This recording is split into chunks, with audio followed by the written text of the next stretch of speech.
we're back doing more of these reviews. If you've been keeping up with my channel, you know I've been checking this band out like crazy because I'm trying to catch up to their latest album that they just released back in this year, 2025.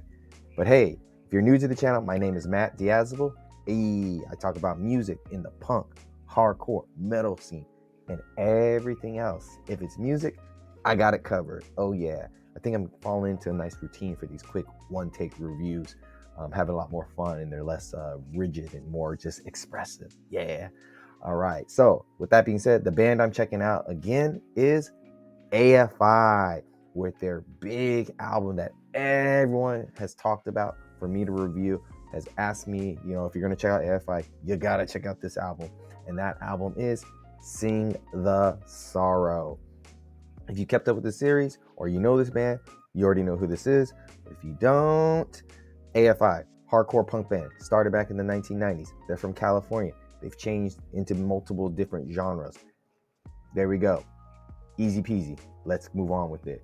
So, Sing the Sorrow. This is where, the band's evolution really explodes here.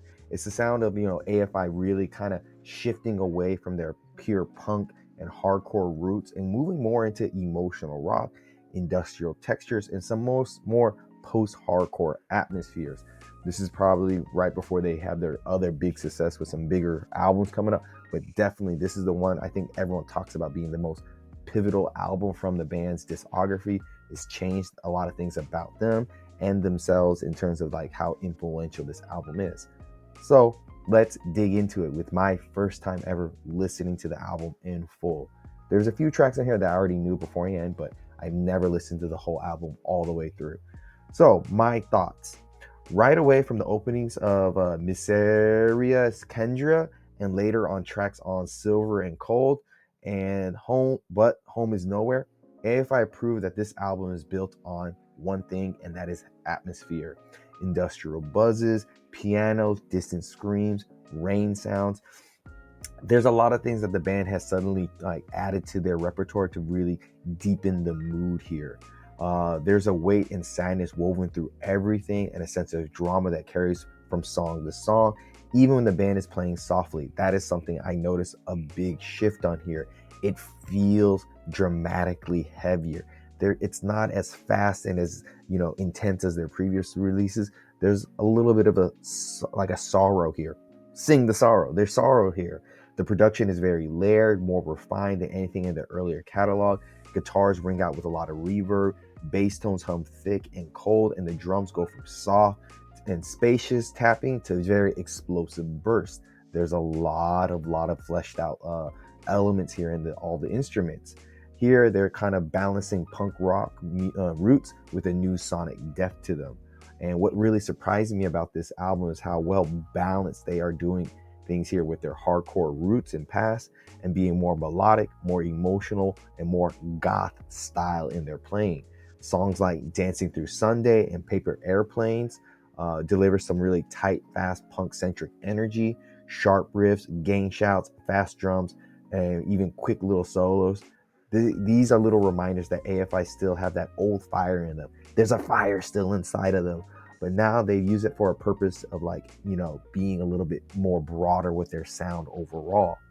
Davey's vocals, especially on how he shifts through different sounds and vocal patterns on this album, that he goes from screams to higher to soft screams to being very vulnerable with his delivery, sometimes all within the same song. Tracks like Girls Not Grey even show a lighter, almost alt-rock vocal tone from him, while the more experimental songs like Death of Seasons tap into a harsher, more distorted scream and a little bit of a electronic influence to them.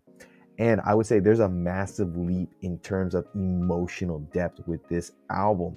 The album's slower, more moodier moments like The Great Disappointment, The Leaving Song, and This Time Imperfect just show how dramatic the band matured by the time this album released. You get some softer drums, some icy bass lines, some very delicate guitar plucks, more string instruments, some pianos, but almost everything is backed up by these big emotional swells that keep the punk intensity alive in a very new and refreshing way. These songs highlight how a band like AFI couldn't really do, couldn't have really done what they've done in the hardcore days. Like they've added a lot more space to their sound. Like they couldn't have done this when they first started out. They had to go through their different sounds to get here. So I totally understand the experimentation. They let all the moments breathe on here, unlike me with this review. They let all the sadness sit. Davey's vocals feel very stretched out in new territories. And as a first-time listener, these songs really made me understand why so many people love AFI, why they call this a very defining album and everything. They're not really abandoning their past here, but they're just rising up from their more expressive side and just building upon it and just making better versions of themselves. And overall, like the experimentation on here is really good as well. One of the biggest strengths is how boldly they experiment here. There's industrial noise, electronic beats, violins, piano sections, ambient intros. Things that could have been kind of cheesy, but they were able to pull them off in a great way. And I think a good way of showing this is on the song Death of Seasons. They blend techno beats with hardcore fury in a way that shouldn't make sense, but they're able to pull it off very well. Even the transitions between the songs feel very intentional, like chapters in a larger story.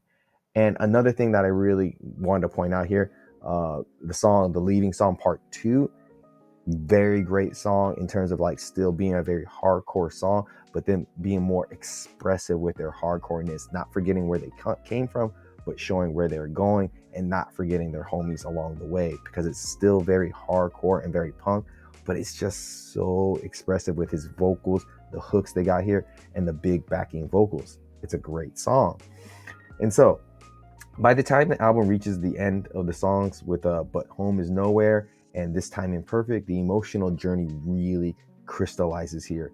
The last song especially feels very soft with its piano intro, childlike vocals, swelling soundscape, and just overall patient pacing. It just feels like a really, really thought out thesis story, and thesis report. It's simply not a collection of songs. It's a transition, it's a transformation, it's a line draw showing where AFI are, becoming the AFI that everyone is really familiar with. This is a big turning point for the band. So as a first-time listener to Sing the Sorrows, I feel like this is a very good and I won't say perfect entry into AFI's world, because I don't know if someone just could go into this album and appreciate what is being like done here. Maybe those who heard it for the first time in their lives when it came out, they had a moment like that. But me going through all their big moments and getting here, it makes a lot of sense. You can hear the echoes of their punk beginnings in here, but the songwriting, the production, the emotional weight, and the experimentation is all just pushed into a more mature and more ambitious style here. The album is sad, it's heavy, it's gothic, it's melodic, and it's very cathartic, but also very catchy and very intimate. It's theatrics without being too fake, it's emotional without being too melodramatic, and it's consistently creative without ever really losing its backbone. I get it, guys. I finally understand why everyone loves this band, why they like this album so much. It's a pretty impressive album. There was nothing short of good or amazing songs on here. Nothing seemed like a dud. It all flowed really nicely. They really got into a really good groove here and just really expressed themselves in a very deeper and more mature way with this album. Compared to their first album I listened to and to this, it's interesting to see the transformation, and it's going to be even more interesting to see the next couple albums before I get to their big release of 2025, their latest release. Silver Bleeds the Black Sun, something like that. Anyway, sorry for my rambling. I hope you enjoyed this and everything, but I would say AFI, Sing the Sorrow. It's a good and solid 9 out of 10. Links down below. Tell me what you think about this album, your favorite songs from this particular album. Did you like old AFI, this AFI, newer AFI? Let me know down in the comments. And until next time, guys, see you in the pig.